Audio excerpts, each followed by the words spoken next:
Bonjour à toutes et à tous. Comment présenter les annexes de son mémoire? Les annexes sont composées de tous les documents complémentaires et utiles à la compréhension du lecteur et qui ne peuvent pas figurer dans le mémoire. En effet, le mémoire est entièrement rédigé, à part bien sûr les tableaux, graphiques, fromages que vous allez mettre dans la présentation des résultats.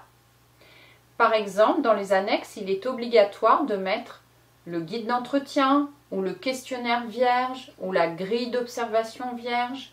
Vous expliquez le contenu de ce guide ou de cette grille dans votre partie méthodologie, mais l'outil vierge figure lui en annexe et non dans le mémoire. Pour cela, vous écrirez dans votre mémoire, par exemple, grand 5, petit 3, description de la grille d'observation, confère, donc CF avec un petit point, annexe numéro 4.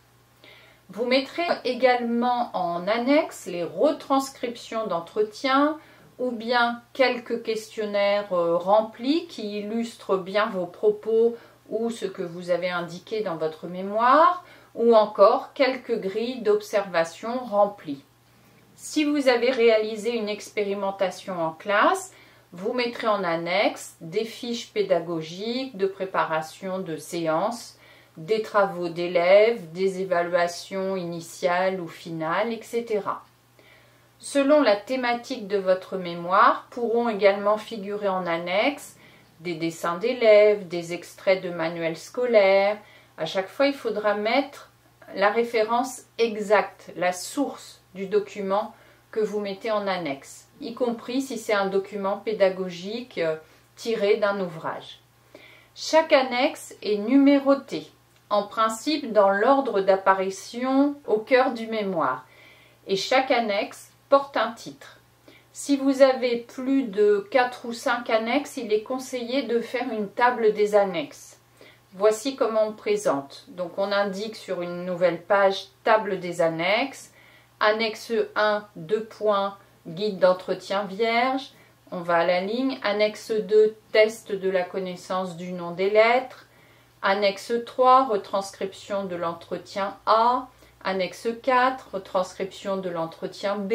Annexe 5, retranscription de l'entretien C. Annexe 6, retranscription de l'entretien D.